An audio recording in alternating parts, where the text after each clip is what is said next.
Terre Africa vous présente Assimi Goïta. Assimi Goïta, né en 1983, est un militaire et homme d'État malien. Il est président du Comité national pour le statut du peuple du 19 août 2020 au 18 janvier 2021 et chef de l'État du Mali du 24 août au 25 septembre 2020. À la suite d'un coup d'État, puis vice-président de la transition à partir du 25 septembre 2020. Étant déméré l'homme fort du pays, il reprend officiellement la tête du Mali en mai 2021 à la suite d'un nouveau putsch. Les militaires maliens, eux, les connaissent bien. Il n'a jamais vécu ailleurs que parmi eux. Fils d'un officier originaire du cercle de Yorosso, à la frontière avec le Burkina Faso, Assimi Goïta a grandi dans les camps des génies militaires de Bamako et s'est toujours imaginé marchant dans les pas de son père. Il fait mieux, diplômé de l'école des officiers au début des années 2000, il devient commandant en 2008 et arpente le désert du nord de Mali. En juin 2021, lors de sa prestation de serment en tant que président, l'apparition de sa femme, Lala Diallo, couverte de bijoux en or, a fait jaser. Le colonel passait jusqu'à là pour un homme au train de vie modeste. Dans une note verbale confidentielle adressée lundi 2 mai au chargé d'affaires de l'ambassade de France à Bamako,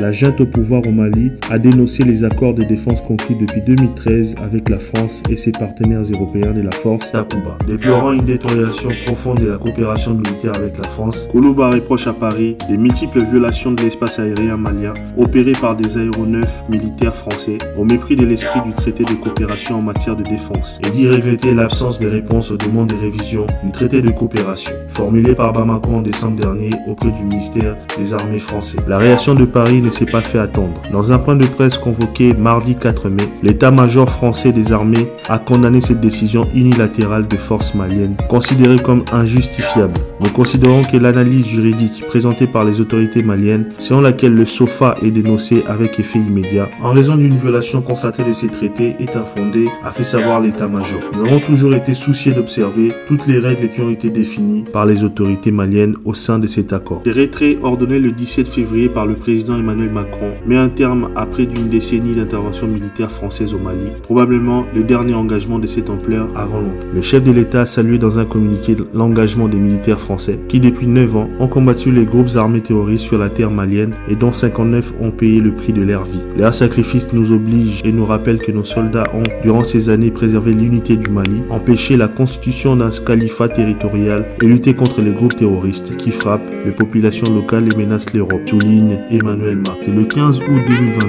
que les derniers soldats français de Berkane, encore présents au Mali, ont quitté le pays. Plus de 9 ans après avoir été accueillis au Mali comme des sauveurs face aux groupes djihadistes, les militaires français ont achevé lundi leur retrait du pays. Dans un climat d'acrimonie avec les colonels au pouvoir et l'hostilité grandissante de la population locale. Au Conseil de l'ONU, organisé le 24 septembre 2022, le Mali s'en prend violemment à la France. Évoquant le retrait des militaires français de la force Berkane du Mali, le colonel Abdoulaye Maïga a estimé lors de son discours à l'Assemblée générale des Nations Unies que le Mali avait été poignardé dans le dos par les autorités françaises. Le colonel Abdoulaye Maïga, premier ministre par intérim du Mali, en est violemment pris à la tribune de l'ONU, au gouvernement français, qu'il a qualifié de junte, ainsi qu'à plusieurs responsables africains et au secrétaire général de l'ONU. Les autorités françaises profondément anti-françaises pour avoir régné les valeurs morales universelles et trahi le lourd héritage humaniste des philosophes des Lumières, se sont transformés en une junte au service de l'obscurantisme, a déclaré 3 fois le colonel Maïga, désigné premier ministre par intérim en août par le chef de la junte malienne, le colonel Assimi Goïta. Plusieurs responsables africains critiqués. Le colonel Maïga a critiqué plusieurs responsables africains, comme le président nigérien Mohamed Bazoum, qu'il a accusé de ne pas être un Nigérien, ou le chef de l'État ivoirien Alassane Ouattara, en décrivant la manœuvre permettant à un président de conserver le pouvoir pour lui seul et son clan, en changeant la constitution pour obtenir un 3e mandat. Il a également accusé le président en exercice de la CEDEAO, Communauté économique des États de l'Afrique de l'Ouest, le Bissau-Guinée, Umaro Sissoko Embalo, de mimétisme des Nations Unies. C'est le 7 janvier 2023 que les 46 soldats ivoiriens accusés par la junte malienne d'être des mercenaires et qui étaient détenus depuis leur arrestation au Mali le 10 juillet 2022 ont été libérés. Le Mali s'éloigne de la France mais se rapproche de la Russie. Le 20 mai 2022, une délégation malienne a été reçue à Moscou en pleine guerre. Nous voudrions exprimer notre gratitude pour l'efficacité avec laquelle la Russie a répondu à nos demandes, déclare Abdoulaye Diop, ministre malien des Affaires étrangères, pour pouvoir acheter des équipements militaires russes livrés dans des temps records. Le ministre des Affaires étrangères russe, Sergei Lavrov,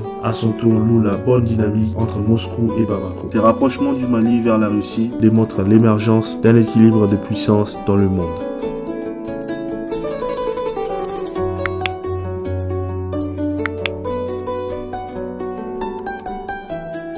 Abonne-toi sur nos réseaux sociaux, Facebook, Instagram et YouTube. Nous avons besoin de ton soutien. Soutiens-nous, Terre Africa, terre d'espoir.